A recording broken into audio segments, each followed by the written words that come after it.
Hello and welcome to the Election Corner on One Man Think Tank. As it becomes clearer that Joe Biden may in fact be the Democratic nominee for the presidency, I think it's time we give him a fair shot at taking on Donald Trump and what I think the most likely scenario will be. So, starting off, let's fill in some safe states.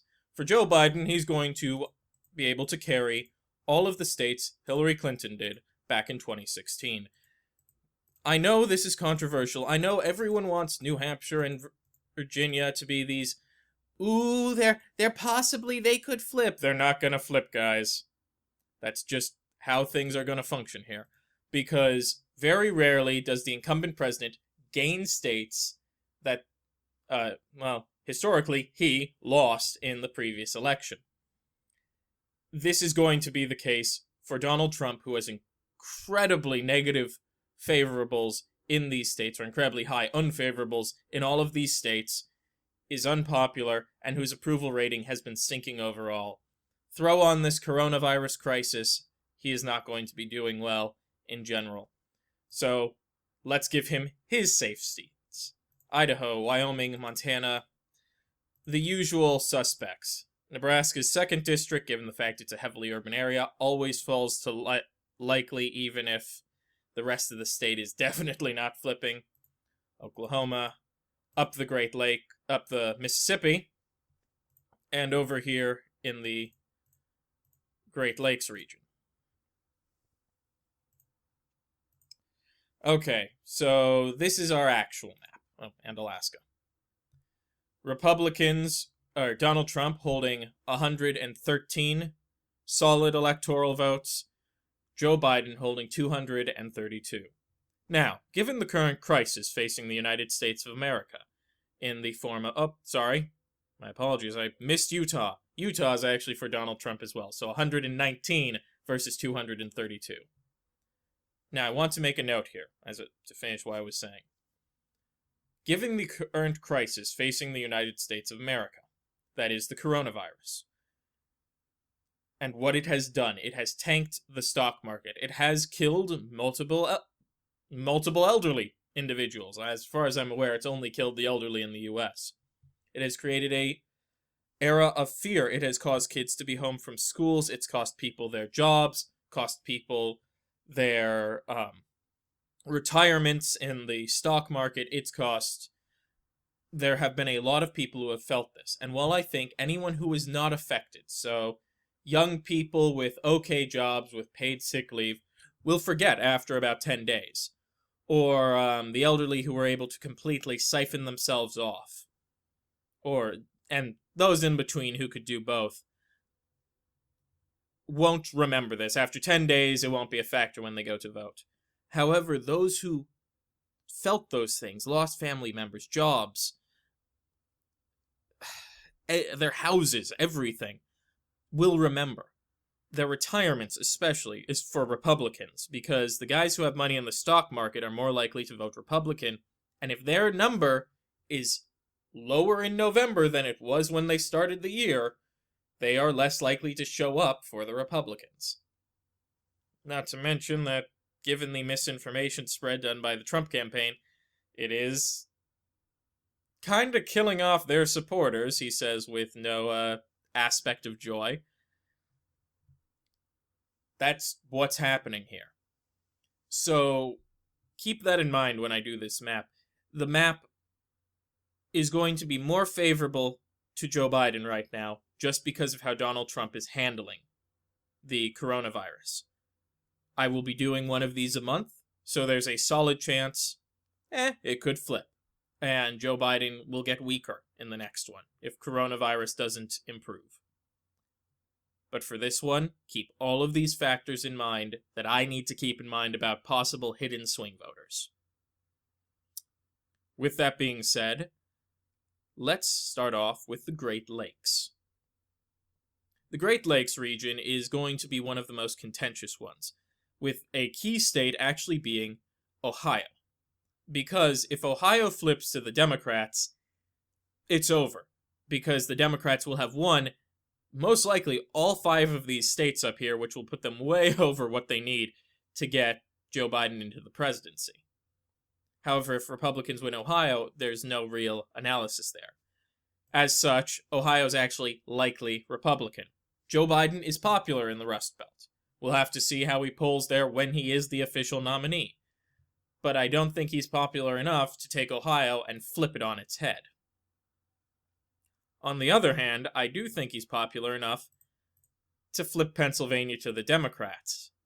To give you an idea, I'll use my generic Democrat and Bernie Sanders as a baseline. Pennsylvania, for both of them, was leans, not likely, I believe. At least for generic Democrat, I know it's leans. For Joe Biden, it's likely. He's got a lot of Pennsylvania roots and has proven to be incredibly popular in the state. This gives him the solid 20 electoral votes of Pennsylvania, much easier than Donald Trump will get them. He's also most likely going to get Michigan, because Michigan, I think, 2016 was a bit of an anti-Hillary Clinton vote. Not to mention all of the voting rights enacted in 2018, and the overwhelming support for the Senate candidate will most likely flip this seat back to the flip these votes back to the Democrats. So I'm willing to put Michigan as likely as well. And keep in mind, some of this is just built-in state-level bias towards the Democrats. I think Michigan was going to be likely no matter who was on the ticket, frankly. Wyoming, on the other hand, is a little bit less easy to divine. They are one of the few blue states that seems to be going more red, though we'll have to see if this ends up sticking. They did vote out Scott Walker, however, it was very close in 2018. But they did go hard for Donald Trump in 2016. As such, for right now, I'm going to put as tilt Democrat. Probably controversial, given the fact Michigan is so blue while Wisconsin is not. But for right now, I'm willing to say it's really a tilt blue scenario, where it's most likely where if you flipped a coin, probably going to end up with the Democrats 51% of the time, but 49%, Donald Trump wins. I don't know why I flipped from coin flip to percentages, but, well, percentages made more sense. Iowa, on the other hand, a good day to be Donald Trump. You get to keep Iowa with ease. Now, unfortunately, Iowa is not as valuable as Michigan or Pennsylvania or even Wisconsin, but 6 electoral votes are 6 electoral votes. And at this point, as you can tell, this prediction is going to end up with Donald Trump losing. Joe Biden really only needs to win 3 states out of the toss-ups, ignoring Iowa and Kansas. But, so, this map is unfavorable to Donald Trump. However, there are going to be a lot of states that are very finicky to Donald Trump, to let you know. Finicky for Joe Biden, I mean. Meaning they could flip for Trump. So any state that is solid for him, and for Trump in this case, is good for him. Another one that's solid is Kansas. That's another 6 votes in his category.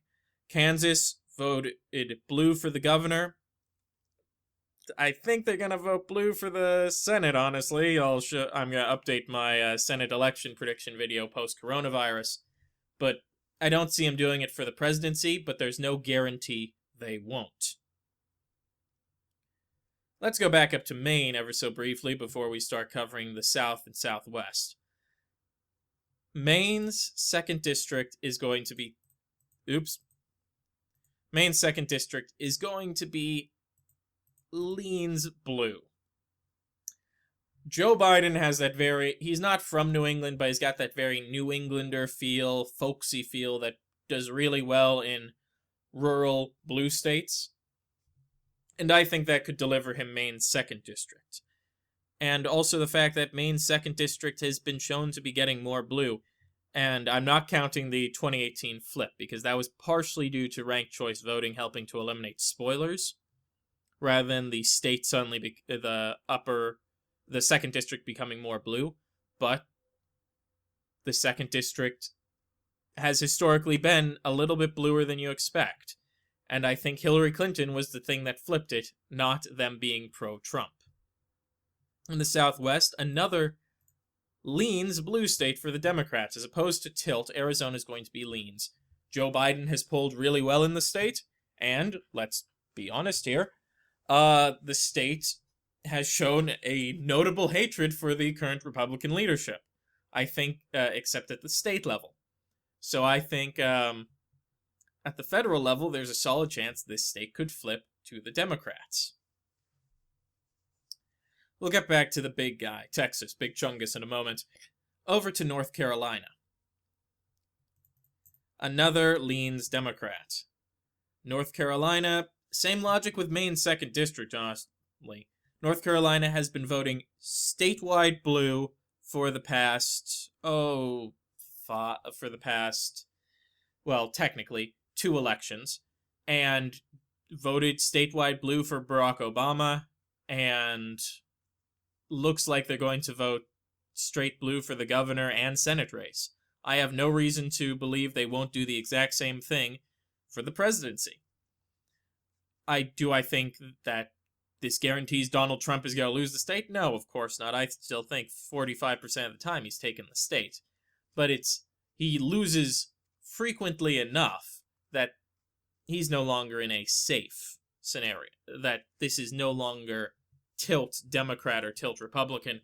This is, if the Democrats lose this, it's on them, as opposed to it being a necessarily big gain. Georgia, on the other hand, we'll have to see who Joe Biden's VP is, because there's talk about Stacey Abrams. But for right now, Georgia still leans Republican. The state has shown notable voter suppression efforts, and still ended up voting for the Republican in 2018. As such, I'm not willing to flip the state to the Republicans yet. Flip to the state from the Republicans yet to the Democrats. Joe Biden will need to show an active effort down there. And once the primary in Georgia is over, we'll have a little bit better of an idea of how well Joe Biden can do in Georgia. But for right now, it's not his state to win. It's Donald Trump's to lose. As for Florida, Florida is going to be tilt Democratic. The older voters in the state are witnessing their, like I said before, these are the guys who are losing a lot of money on the stock market, and as such, could be encouraged to not turn out for the Republicans, not necessarily turn out for the Democrats, just not for the Republicans.